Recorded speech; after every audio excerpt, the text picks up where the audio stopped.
मेरे प्यारे देशवासियों, भारत में महिला शक्ति को जब जब भी अवसर मिले उन्होंने देश का नाम रोशन किया, देश को मजबूती दी है। महिलाओं को स्वरोजगार और रोजगार के समान अवसर देने के लिए आज देश प्रतिबद्ध है। आज भारत में महिलाएं अंडरग्राउंड कोयले की खदान में काम कर रही हैं, तो आज मेरे देश की बेटियां फाइटर प्लेन भी उड़ा करके आसमान की बुलंदियों को चूम रही है।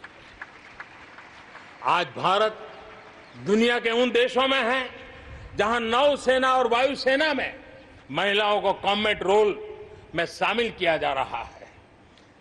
गर्भवती महिलाओं को सैलरी के साथ 6 महीने की छुट्टी देने का फैसले की बात हो, हमारे देश की महिलाएं जो 3 तलाक के कारण पीड़ित रहती थी, वैसी हमारी मुस्लिम बहनों को मुक्ति दिलाने, आजादी दिलाने का काम हो, महिलाओं के आर्थिक सशक्तिकरण की बात हो। 40 करोड़ जो जनधन खाते खोले गए हैं, उसमें 22 करोड़ खाते हमारी बहनों के हैं। कोरोना काल में करीब 30,000 करोड़ रुपए इन बहनों के खाते में जमा कर दिए गए हैं। मुद्रा लोन 25 करोड़ के करीब मुद्रा लोन दिए गए, उसमें 70% मुद्रा लोन लेने वाली हमारी माताएं बहनें हैं।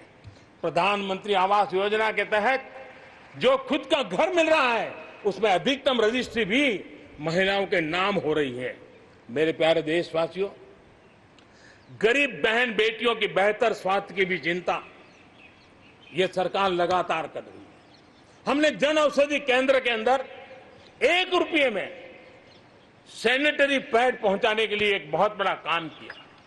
6,000 जन औषधि केंद्रों में पिछले थोड़े से समय में ही करीब 5 करोड़ से ज्यादा सैनिटरी पैड हमारी इन गरीब महिलाओं तक पहुंच चुके हैं।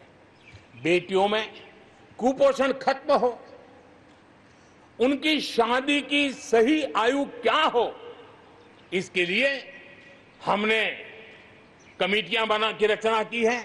उसका रिपोर्ट आते ही बेटियों की शादी की उम्र के बारे में भी उचित फैसले लिए जाएंगे।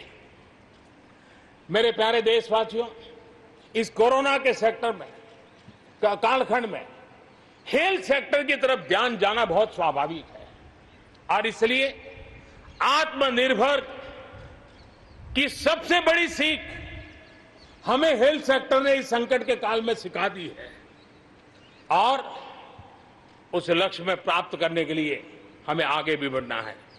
अब देखिए, कोरोना के समय, उसके पूर्व हमारे देश में सिर्फ एक लैब थी टेस्टिंग के लिए। आज 1400 लैब्स का नेटवर्क है, हिंदुस्तान के हर कोने में फैला हुआ है। जब कोरोना का संकट आया तो एक दिन में सिर्फ 300 टेस्ट हो पाते थे। इतने कम समय में हमारे लोगों ने वो शक्ति दिखा दी है कि आज हर दिन 7 लाख से ज्यादा टेस्ट हम कर पाए। कहां 300 से शुरू किया था और कहां हम 7 लाख तक पहुंच गए। देश में नए एम्स, नए मेडिकल कॉलेज का निर्माण, आधुनिकीकरण की दिशा में निरंतर प्रयास ये हम कर रहे हैं। 5 साल में एमबीबीएस, एमडी में 45,000 से ज्यादा स्टूडेंट्स के लिए सीटों की बढ़ोतरी की गई है। गांव में 1.5 लाख से ज्यादा वेलनेस सेंटर, और उसमें से करीब 1/3 तो ऑलरेडी कार्यरत हो गए हैं, जिन्होंने इस कोरोना में बहुत बड़ी मदद की है। कोरोना के काल में वेलनेस सेंटर्स की भूमिका ने गांव की बहुत बड़ी मदद की है।